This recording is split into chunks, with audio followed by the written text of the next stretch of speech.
Morning, everyone. Welcome to 2021, and this is our first webinar.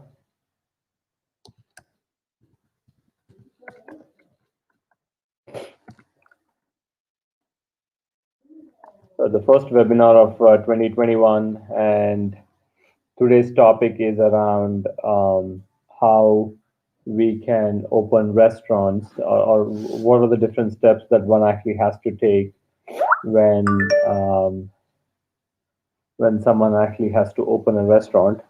Again, we will be focusing mostly on generic steps. So we'll wait for a couple more minutes to see if anyone else will be joining. As always, this webinar would be on our website mconnect.com, where you can view this one, and it's also available on our YouTube channel.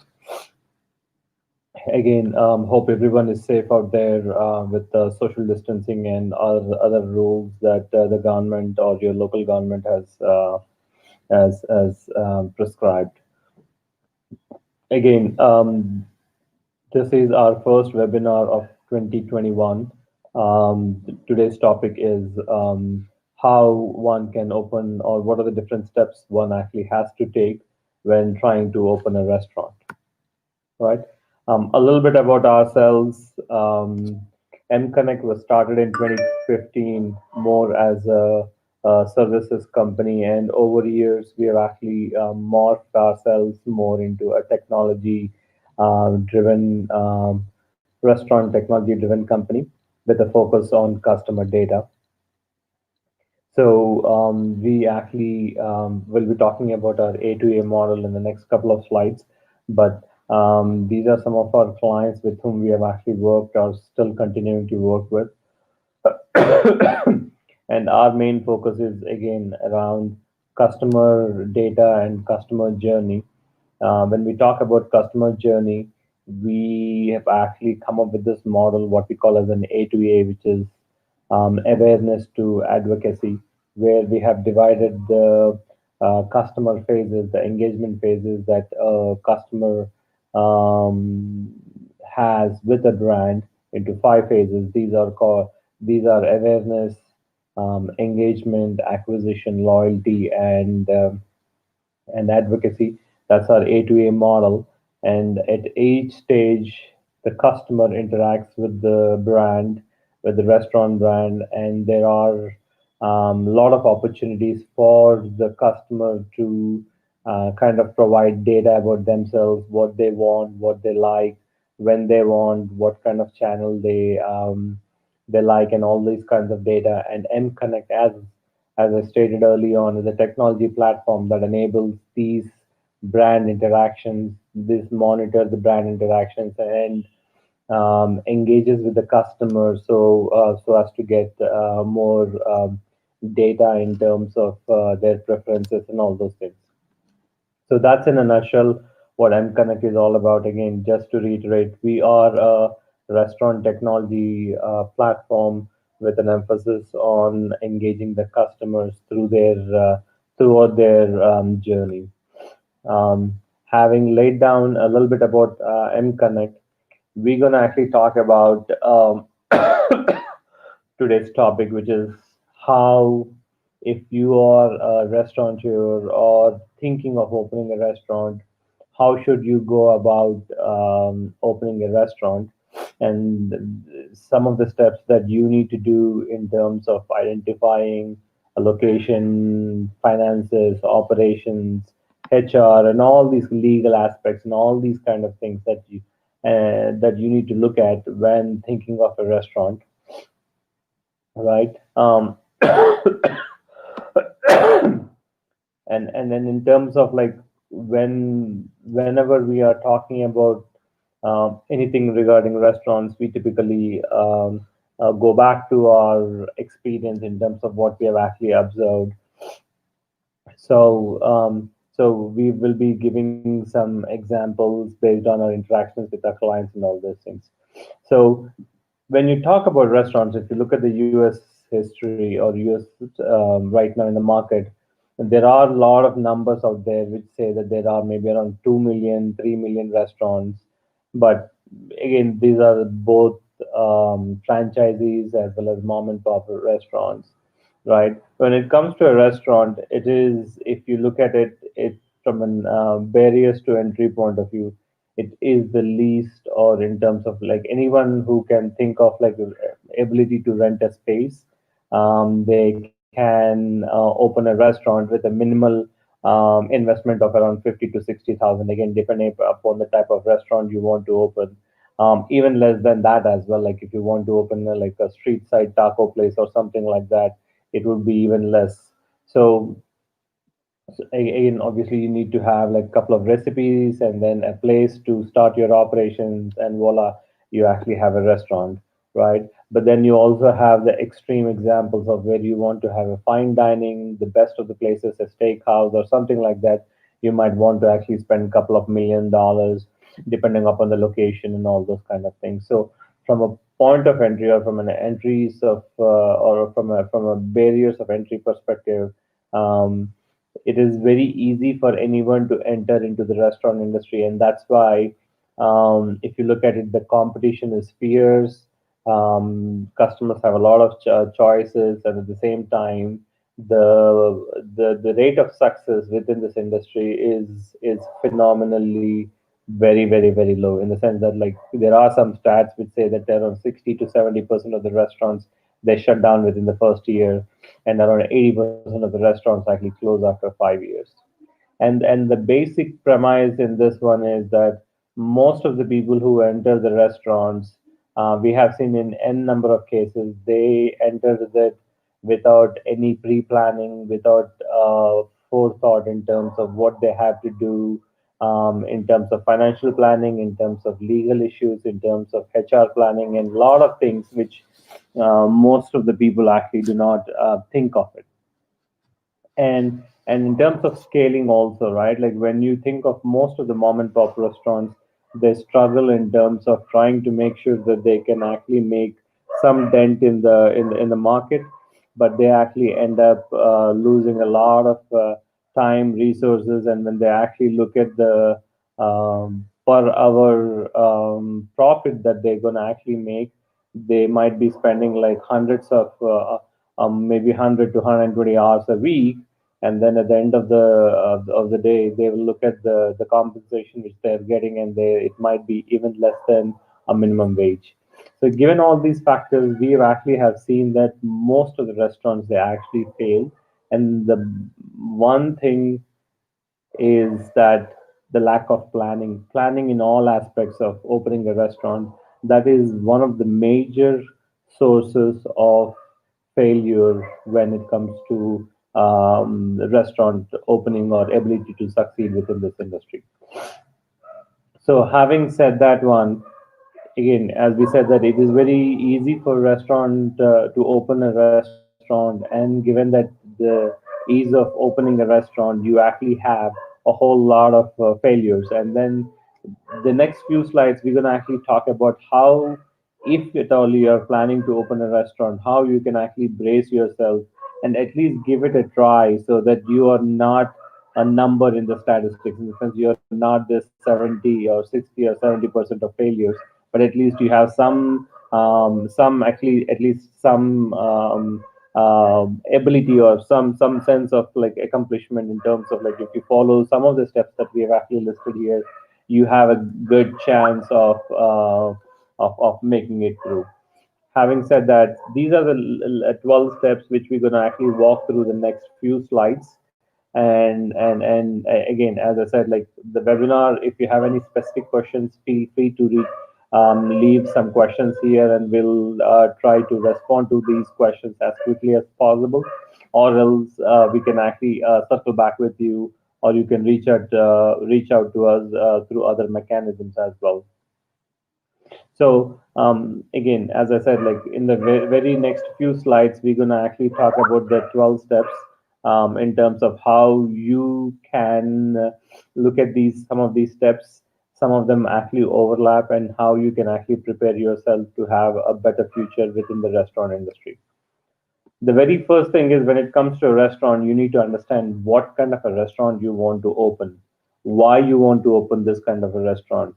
Is this something that is something different, that would be different in the sense that, like, is there a unique selling proposition from your, can you tell a story in terms of like why you want to open a restaurant? So for example, if you want to open a taco place, there are hundreds of restaurants which actually has a taco stand or a taco place.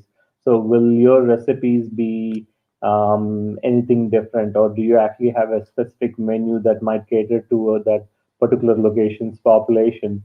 And so you have to look at in these a lot of factors, in the sense that like, hey, or are you a chef within that? Are you a chef in the sense that like maybe you have been working in the taco industry and have had some awards and all those kind of things that would actually enable you to stand out in terms of within the competition within the taco. So if you look at the restaurant, so you would be, let's assume you're planning to start a taco stand, so that means you are actually competing against directly with other taco places within the location or within the industry. Then you will be competing against other restaurants. It could be a pizza restaurant, it could be a Greek place, and all those kind of things. And then the third level of competition would be you'll be competing against the grocery stores and all those things. So there are multiple levels of competition when it comes to a concept.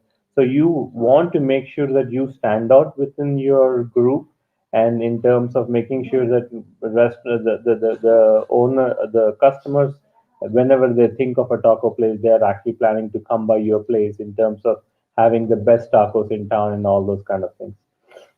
Having said that, again, you have to look at all these things, right? In the sense that, hey, is there something different that is unique to you as a owner, right? Is there something that is unique to you as or customers that that is not available out there in the market because the competition is not doing it? And is there something that the customers are specifically asking for? Like, for example, let's say, again, just to throw out some kind of random sample here, gluten-free tacos, right? Like, so you're basically somewhere in within the vicinity of a hospital or something which talks, specializes in celiac diseases or something like gluten, something around that concept. So if that's the case, then is it possible for you to open a taco stand because you are catering to the crowd which is coming to that particular hospital, which is known for treating gluten-free issues for patients and all those kind of things. So they are actually looking for that specific taco stand where you are offering these gluten-free tacos. Now the question is like, can you expand beyond that particular concept? And since you always have to think from a restaurant's perspective, right? It is not just one location that you are actually interested in. You have to make sure that you can expand beyond that one location. So in the sense that you need to take a look at, like, there are a few questions that you need to actually look at, right? What is the USP? How do you compare yourself within the same industry? In the sense, like this, again, going back to the taco place, right? If there are few other taco places in town, if you become the 11th taco place, does it mean that is there enough demand to have a 11th taco place, right? And then the other thing is like, is there anything specific that that you can actually provide to your clientele that others are not providing? So in the sense that you want to actually stand out, so that the customers can actually think of going to your taco place when it comes to the concept itself. Right. Again, if you look at this one within once you actually identify the concept, then you need to look at what kind of a restaurant do you want to have. Do you want to have a fine dining? Do you want to have a drive-through? Do you want to actually have it more like a fast casual and all those kind of things? And then depending upon this concept, then obviously follows a few other questions which we'll be talking in the next few slides, right?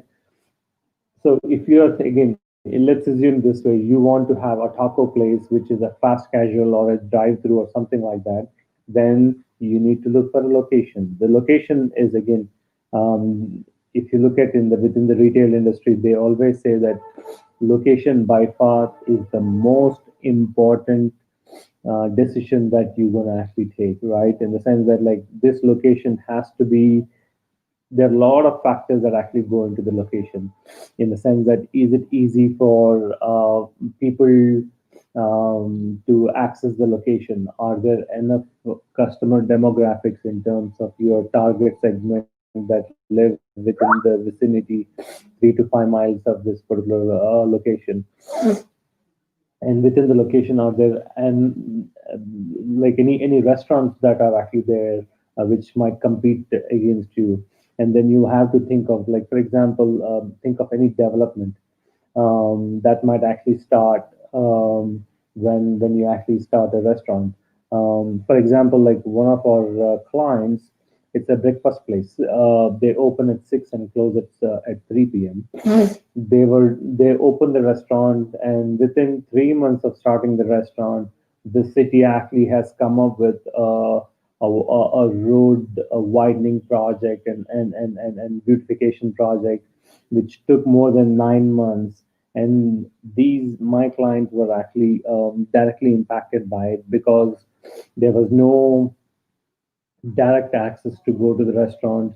People actually had to take D2s, and the D2s kept on changing every single week, and all those kind of things. And this caused a lot of headaches for the customers. No matter how much of marketing you do, end of the day, when the customers, if they're unable to drive to your location because of this kind of a project, or anything like that, you would definitely lose a lot of business. And if you haven't planned it properly, you might close shop, even though customers actually like your restaurant. So you have to think in terms of all these things, right? In the sense that, look, is there enough crowd, or in terms of population wise, right? You might want to actually look at other restaurants which are in the neighborhood area. And if you're planning to open a fine dine-in where the average income is way less than the national average, or if there is something discrepancy in the sense that, then you opening a fine dining restaurant within that would not work. Are there enough offices within the neighborhood that can actually help you sustain your lunch business? Is there enough crowd that can come by during the evenings to sustain your dinner business? So all these kind of things you need to look in, and then in case if you want to expand, can you actually get additional space within the neighborhood area? Do you have enough parking space, right? If like, let's assume this way, you want to open a restaurant in downtown Manhattan, then forget about anything about to do with parking, right? Because people, they do not drive, and it's more to do with quick serve and all those kind of things. They come, they grab food, and they just leave. So, and then you need to think about your suppliers and all those kind of things as well. Is it easy for you to source local produce and all those kind of things? Let's assume that you're planning to open a restaurant which has to do with like farm to fork kind of a thing. So that means you might want to actually have fresh produce that you can actually source from local farmers and all those kind of things. So again, by far, location is the most important thing that you would actually look in. And there are a lot of brokerage, or rest or retail or real estate companies which actually help you find whether the this location is suitable and all those kind of things. Again, you need to, when you think of location, right, you need to think of the city laws, because health inspections and all those kind of things, the state laws in terms of like the taxes and all those kind of things, like TABC rules. If you want to, for example, want to sell something about liquor or something like that, so you need to look into those laws and all those kind of things, right? In the sense like, what kind of if you want to open a bar, right, what kind of certification is needed, that is mandated by the state and by the local governments and all those kind of things, right? So again, making sure that you identify your concept, and then based on the concept, you basically come up with a location. Again, this is, when we talk about this one, it doesn't mean that like once you identify the location, your job is done. That is just the beginning of a big task ahead. And then the few steps that we're going to talk, there is, in the sense that all of them can actually happen. Some of them can happen in parallel, and some of them actually have to happen in sequential order, right? Now, having decided the location, you need to start thinking of the menu. And we have seen in n number of cases where the menu is decided after the fact, and menu is decided with no proper technical guidance. When we talk about technical guidance, in the sense that, like, someone basically comes up with a menu without looking into the pricing aspect of things, the costing, the profitability, and all those kind of things. That is one piece of things from a financial standpoint of view. The second piece of things is it easy for you as a restaurant owner to prepare the food, right? What happens if the chef is not available or he's sick or something like that? Then the third thing you need to look at is from a sourcing point of view, right? Is it easy for you to basically get the raw materials that is required to kind of like make the food? Let's assume you are actually a seafood place. Then are you closer to a port, or do you have a supplier that can actually source fresh seafood, maybe on a weekly basis or a daily basis, depending upon your kind of menu that you have, right? You don't want to start off with saying that you provide the fresh fish in town, and all of a sudden you realize that the supplier is not able to um, supply with you fresh fish. Then you have to again go back and change the concept or change your menu and all those kind of things, right? So in the sense that again, you need to think of the menu when we talk about the menu, right? There are a lot of technical aspects, there are a lot of financial aspects, there are a lot of logistical aspects that you need to look at and then come up with a menu, right? Again, pricing is by far, we have seen in a number of cases, what most some of the clients do is they look at the menu, they say, I'm opening a pizza place. What is my neighbor or my cousin who lives down the street or who basically has a restaurant on the other side of the town? They take their menu, they copy it, change some of the logos here and there and start off with that one, right? That might work, but it will not give you a sense of in terms of like financially, are you able to, when you're selling a pizza or when you're selling a taco, are you making money out of it? Are you losing money out of it? Because your rent, your cost structure, and all those kind of things would be different, right? Than your neighborhood pizza place or neighborhood taco place. So you have to take those things into consideration, but your competition or your cousin should not be the driving force when it comes to pricing of the menu. You need to look into what kind of cost structure you want to have, what kind of profit margins you want to have. All these kind of things will play into your pricing of the menu items, and make sure that you spend a lot of time on the menu as well. I have seen, like, again, when people open the restaurant, they are still trying to figure out what menu they actually have to have, the menu design, the menu items, and all those kind of things. Because at the end of the day, people do not, they think of all these facts after opening the restaurant, which should not be the case. Again, we are again reiterating the fact that like when you are opening a restaurant, all these things have to be predetermined, pre-thought of, or in terms of making sure that you can think of all these aspects so that you can actually have a well-functioning restaurant and well-oiled machine that can actually go live at the click of a button. And then when we talk about again the menu items, right? You need to look at aspects like again profitability, because you are opening a restaurant out of passion, but at the same time you can carry out your passion only to a certain extent if you do not actually earn money, right? Because for you, again, the essence is that you are actually opening a restaurant to make money, right? And at the same time, you need to make sure that you also get a sense of satisfaction out of it. Like you, again, in this one, when you're looking at the menu side, you need to look at like, hey, is my item popular? At the same time, is it making money for me? So you need to actually have this kind of a balance between these two aspects and making sure that both the popularity and the profitability criteria is matched, right? And in terms of menu optimization, and given right now because of the COVID, you do not want to actually have a big menu.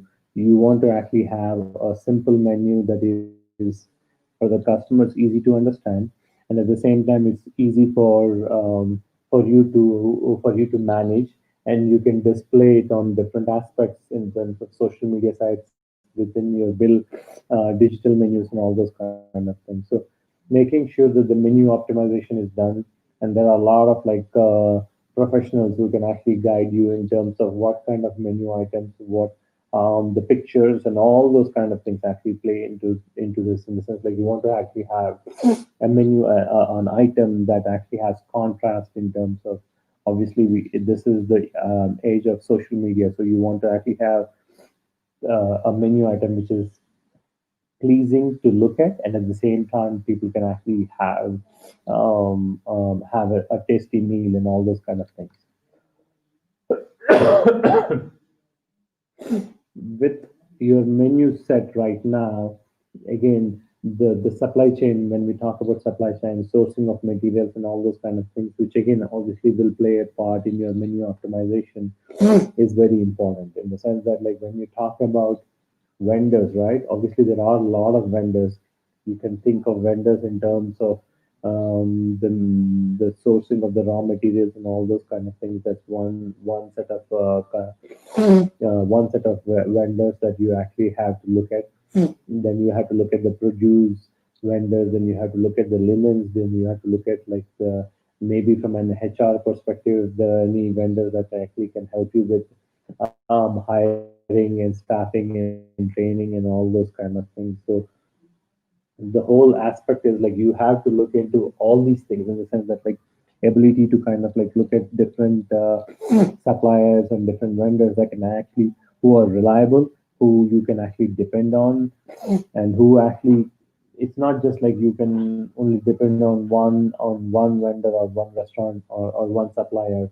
You have to have a backup plan in the case like something doesn't work, or you can actually cross and compare in terms of like what each vendor is providing, and then go after a choice A, and then also have a backup plan saying that in case if it doesn't work, we will actually have a backup plan for B. So if you actually have burgers, if you're selling burgers, you might want to actually make sure that you can actually get good source for bread, different kinds of breads, different kinds of like sizes and all those kind of things.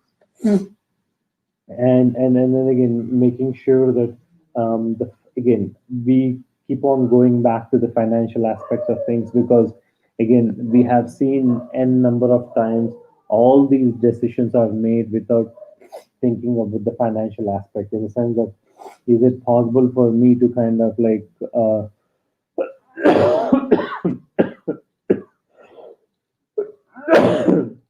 without looking in the sense that is it possible for me to look at like my vendor A provides me with this kind of price margins or cost margins, but my vendor B is more reliable. So can I actually have a balance between these two things, so that I can actually look at from a financial perspective that I am looking for a more reliable person, even though I might actually have to pay a little bit more money and all those kind of things, right? Uh, uh, and then again that's the aspect, that's in terms of making sure that you're actually looking at the financial aspect when it comes to sourcing of materials and all those kind of things. And then when we talk about this one, right, like you also have to make sure that is it possible for your can you depend on your suppliers to make sure that you have the right quantity at the right time, because you don't want to overstock at the same time lose out on your business. So is it possible for your vendors to maybe to come morning and evening, again as an example, is it possible for the burger guys or to who supplies your bread to come in the morning and give you a 10 pack bread, and again in the evening another 10 pack bread?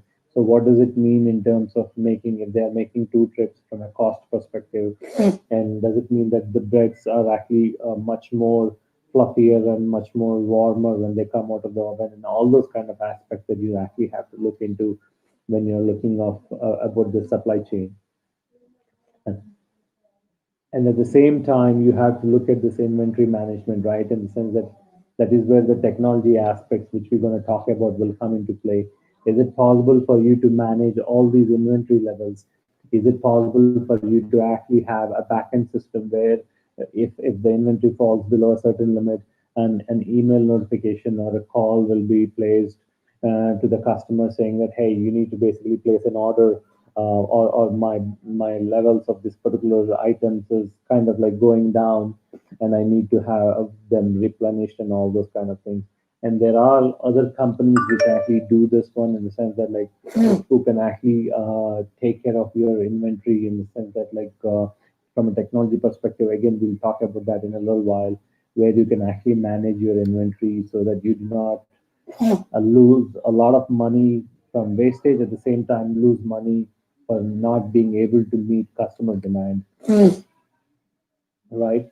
So the fifth aspect is you need to look at the cost. When we talk about cost, right, there are a lot of costs that you need to actually plan about. There are first is like your capital investment or the one-time fixed cost, which includes the building, the setup fee, your furniture, all these kind of things that actually will come into play. Your point of sale system and all those kind of things, right? And then you actually have the recurring cost, which includes your food cost, your operating cost, your labor cost, right?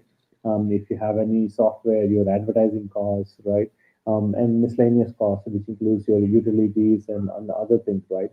And there are a lot of things that we actually have some of the ballpark figures based on some industry standards and all those kind of things. Again, the figures that's quoted here by far, it doesn't mean that these are the standard figures, and these actually figures vary depending upon the type of restaurant, the kind of location, the size of the restaurant, and so on and so forth. But these are some of the ballpark figures. But when you're talking about a restaurant, you need to make sure that you think of all these costs in the sense that before even starting a restaurant, you have to think about, okay, I have to spend maybe around $100,000 to start the restaurant, and I need to have maybe around $20,000 every month in my recurring cost. So that means, will I be able to make the $20,000 for me to break even? And then obviously you need to have some kind of contingency funds, like all of a sudden your pizza oven is broken and you need to call someone and it costs $1,000. So you should not be scrambling around, or you should not be in a position where you actually have to close the shop for a couple of days to get those $1,000 for you to fix the pizza oven, right?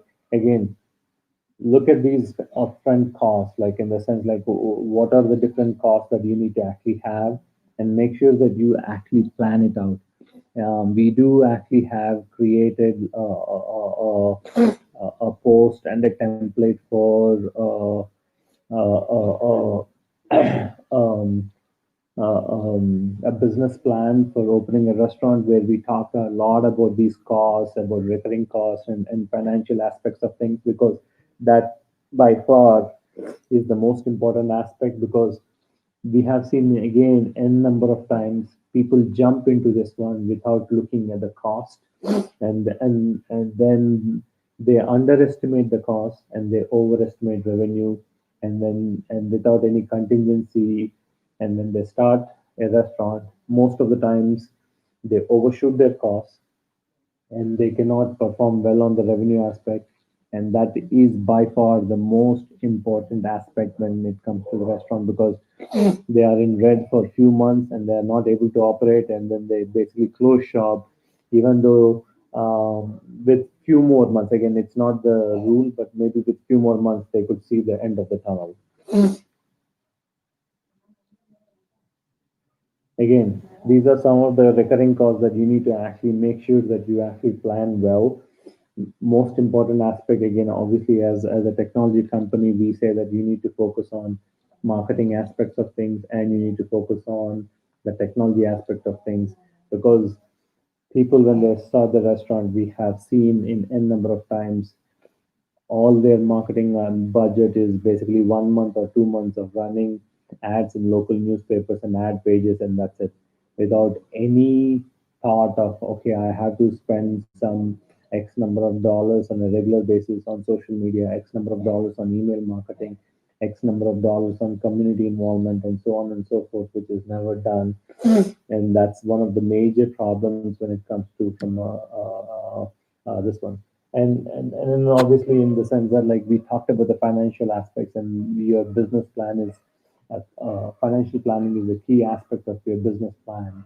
When we talk about business plan, it is all about like why you want to open a restaurant, how will you be different, what are your goals, what is your vision for this particular concept, do you plan to grow multiples of them, do you want to franchise it, right? Do you, what are your projection costs, what are your marketing, what is your marketing strategy, what are your financial goals, and all these kind of things actually come into play when we're talking about the business plan, right? So you need to actually look into these aspects in terms of making sure that you are focusing on all these aspects. In the sense, from a business plan perspective, you need to look at the cost streams, the revenue streams.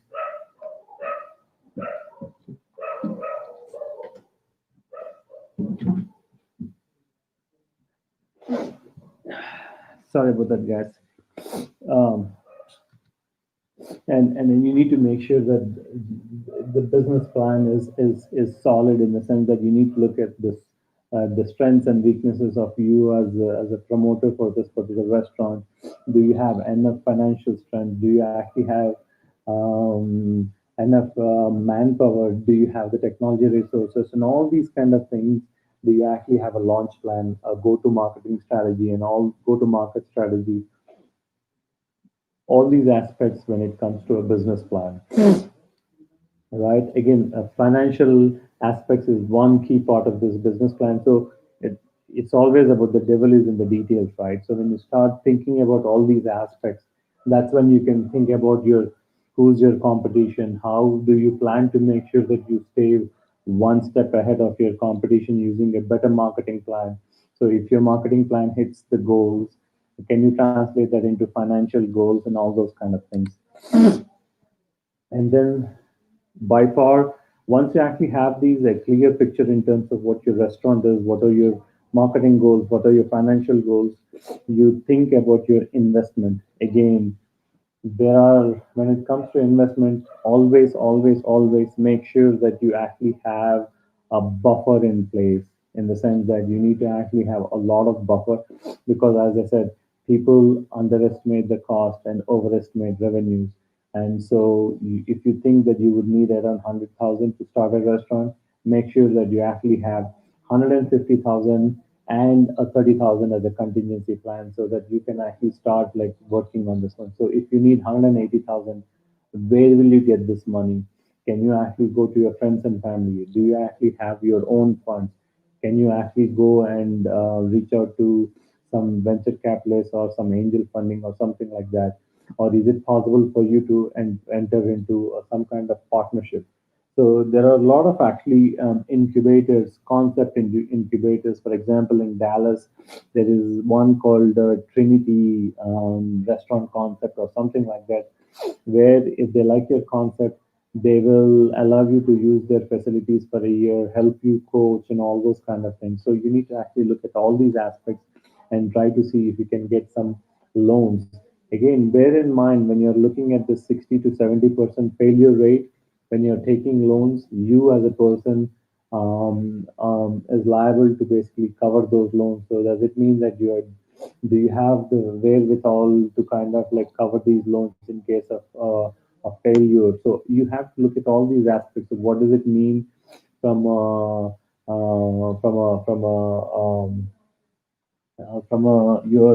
financial standing perspective and all those kind of things, right? So if you look at it, there are a lot of loans like the SBA loan or equipment financing and other things that you actually have to look into, right? And then not just the initial investment, but also you need to look into the working capital loans.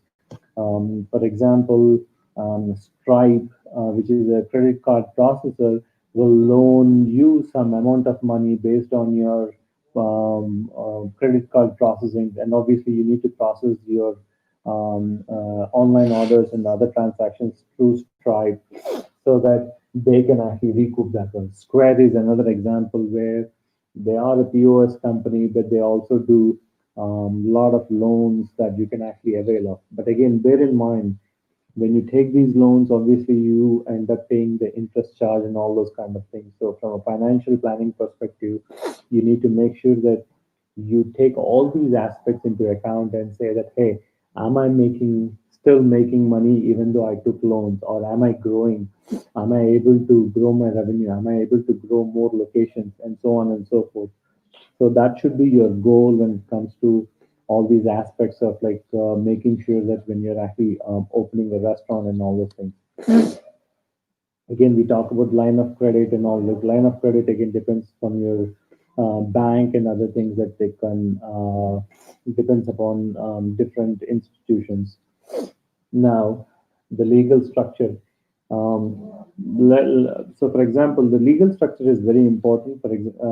We actually had an ex-client who started a restaurant with the same name as a competitor, and all of a sudden, 3, 4 months down the road, this particular client actually got into the legal issues because the trademark issues, the copyright issues, and all those kind of things because they actually had to kind of close shop because they got into this legal jam in terms of making sure that they actually could not use the name and all those things. And then obviously you need to look at like from a overall funding perspective.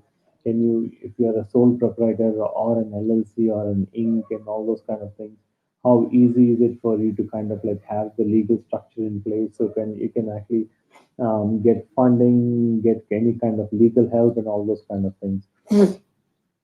And then obviously in terms of from a legal structure point of view, you need to look into how you can actually get the state and local taxes, or you how you can actually make sure that if you plan to do any bar or anything like that, what are the rules and regulations in terms of can you be a sole proprietor or do you actually have to be an S corp or an LLC or an incorporated and all those kind of things. And obviously the legal stance is basically more from a taxes point of view, right? When you're filing for taxes, do you have a CPA or something who can actually help you with these kind of rules and regulations, right? Again, from a permit point of view, right, you have health inspections, you would actually have employer safety evaluations, job verifications, and all those kind of things. So you may actually have to have all these kind of permits in place before you can even open a restaurant. And people do not actually think of all these things when they start looking at a restaurant, right? So you actually have to make sure that you understand all these legal requirements. You understand how much time it will take for you to get these things. Again, for example, most of the times when restaurants open with a bar, they do not actually have the liquor license. So according to the law, if they are having some kind of liquor at their place, and if a customer walks in and asks for liquor, and if they do not have the license, they are supposed to kind of give away the liquor without any charging the customers. So that means you're actually giving away free liquor, and at the same time you're waiting for your liquor license to come in. So you need to make sure that you actually have all these things in perspective when you're talking about when you're thinking of opening a restaurant and all those things, right? The other aspect is the insurance, right?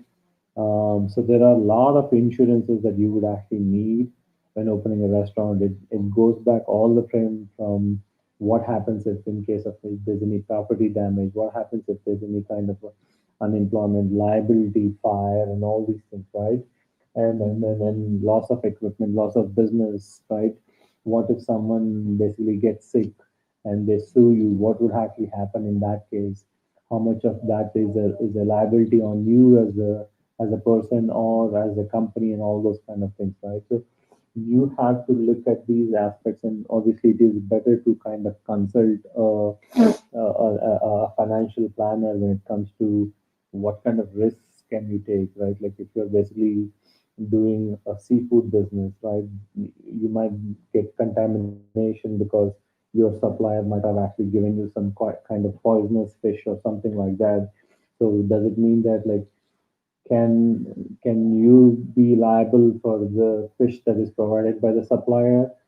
Can the customer sue the supplier directly? Or obviously not. They will be basically suing you, and you in turn should be suing your supplier. Again, I'm just giving you a hypothetical case, but these are the kind of situations which you might. These are not everyday situations, but what if kind of a situation if that happens? What kind of resource or recourse do you actually have? Now, this is by far in current COVID situations, we are actually seeing a lot of issues for our clients, but in their inability to get right kind of manpower. We have actually had instances where people were waiting for 2 to 3 months to get some kind of manpower. So when you're starting off a restaurant, you need to make sure what kind of manpower do you need, what kind of training do you need. Do you as a owner, do you have the capability in the case like if the dishwasher doesn't come up, he's not he's on leave or he's sick, can you as a owner take up dishwashing? Can you as a owner take up as a chef if the chef doesn't come? So you need to think of all these aspects in terms of like what kind of friend staff do you want to have? What kind of technical staff do you want to actually have?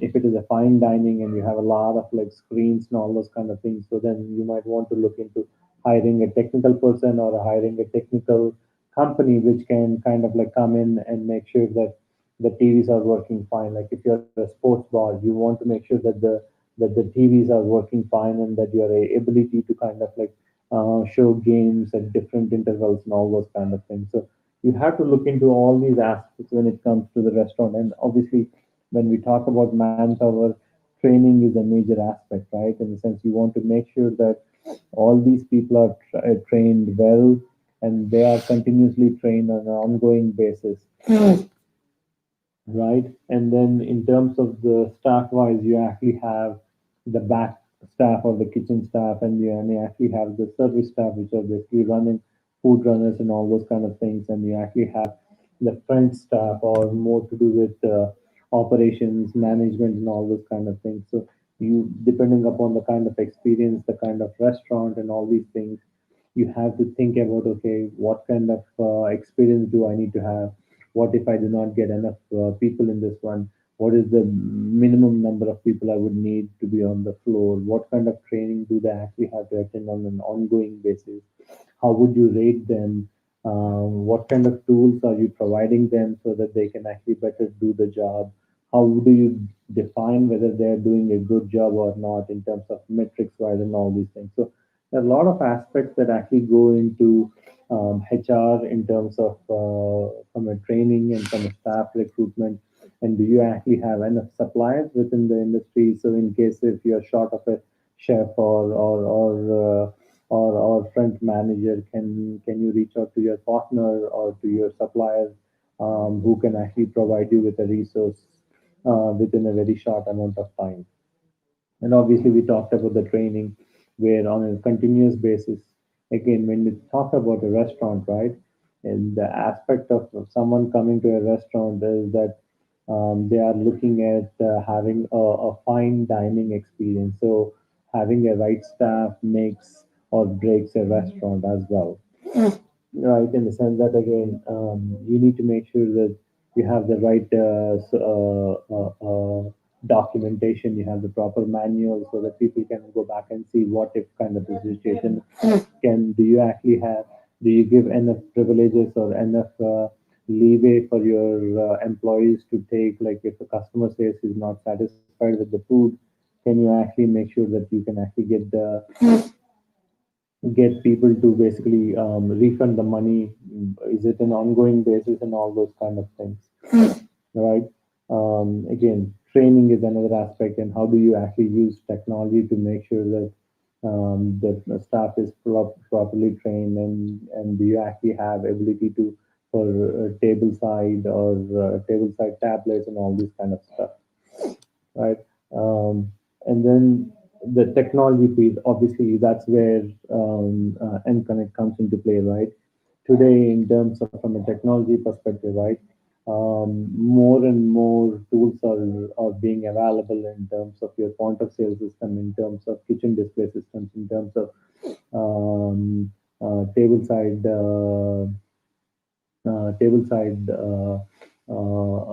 display systems, and an ability to like reservation systems and all those kind of things. So you want to invest in the right technology so that from an experience point of view versus the speed of service and all those kind of things, there are like obviously balance out in terms of the again, from an experience point of view, right? When you talk about the customer experience, they should have the right experience when it comes to your restaurant. When they go online, can they see their menu with ease? When they try to reserve a seat, can they actually reserve a seat with ease? When they come to the restaurant, is their table waiting for them? Is it possible for you to inform them saying that your table will be ready in 5 minutes and all those kind of things? Is it possible for your waiters to know that hey, this is a regular customer when they actually walk into the door and all those kind of things, right? So, in terms of your point of sale system, is it easy for your staff to kind of use the system?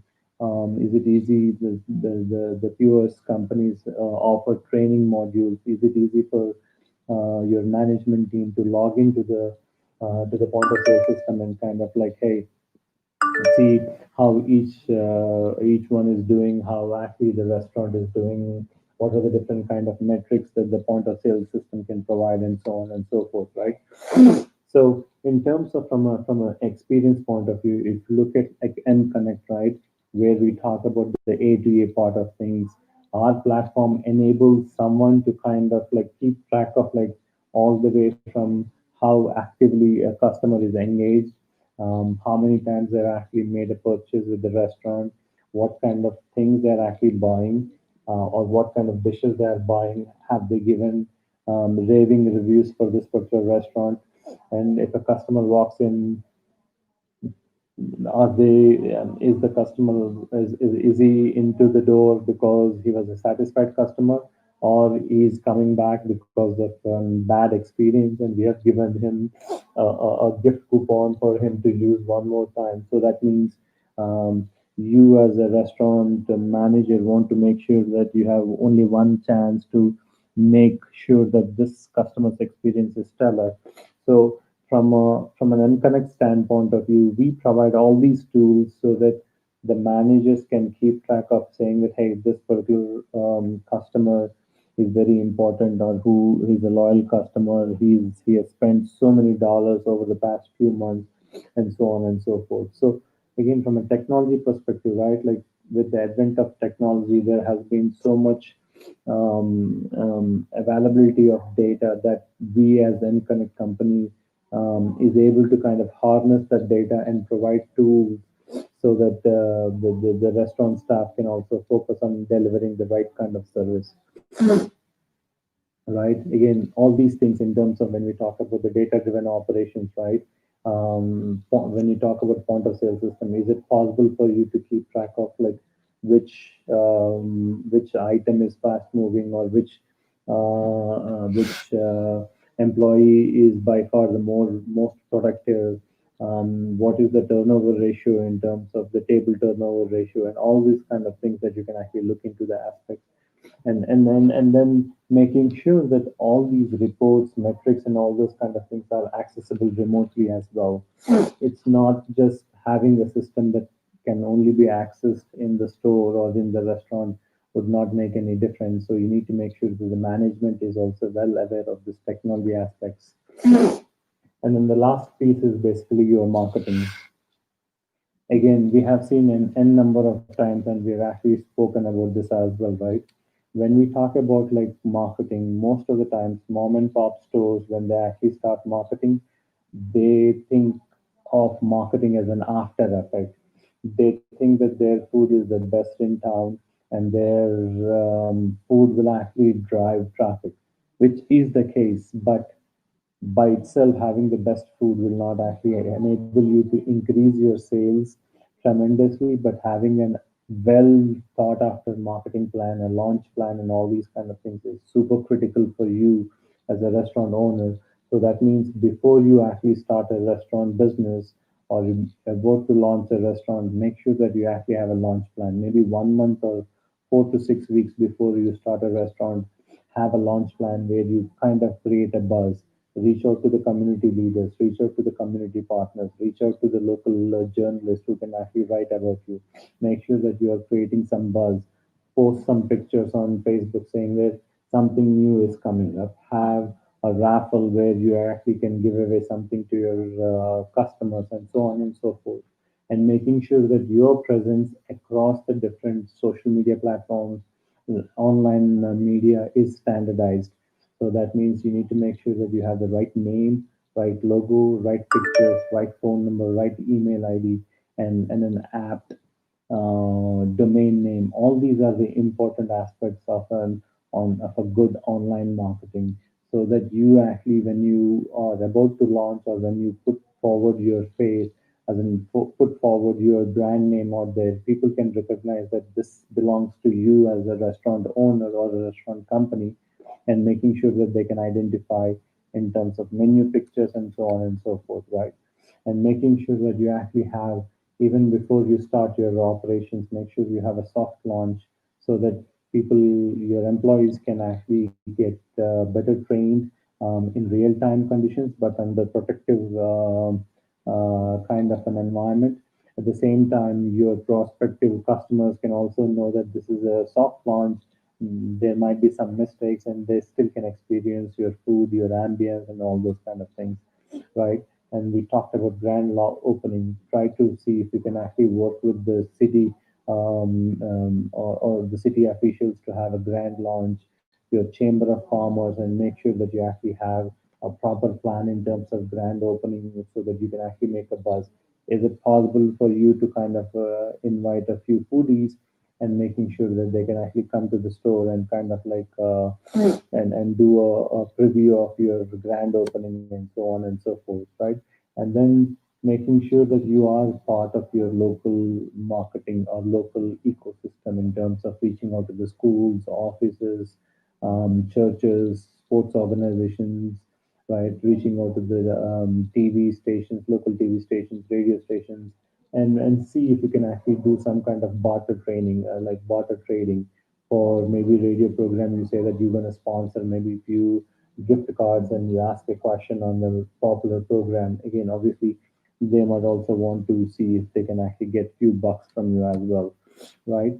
So in wrap up, opening a restaurant is a very, very time consuming and we would say a soul searching exercise.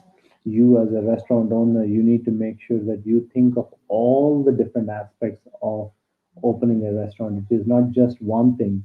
There are multitudes of things that you need to think about when opening a restaurant, and you need to make sure that there is adequate planning in terms of financials, in terms of operations, in terms of technology, in terms of human resources, so on and so forth. So you need to make sure that you are looking at all these aspects when you're opening a restaurant, and then making sure that you put things on paper and making sure that you are actually think through twice, thrice, and making sure that you take help where and as and when needed, so you can actually have a proper a launch plan, proper business plan, proper financial plan, so that you can actually have the best chance of your ability to thrive in this super competitive industry.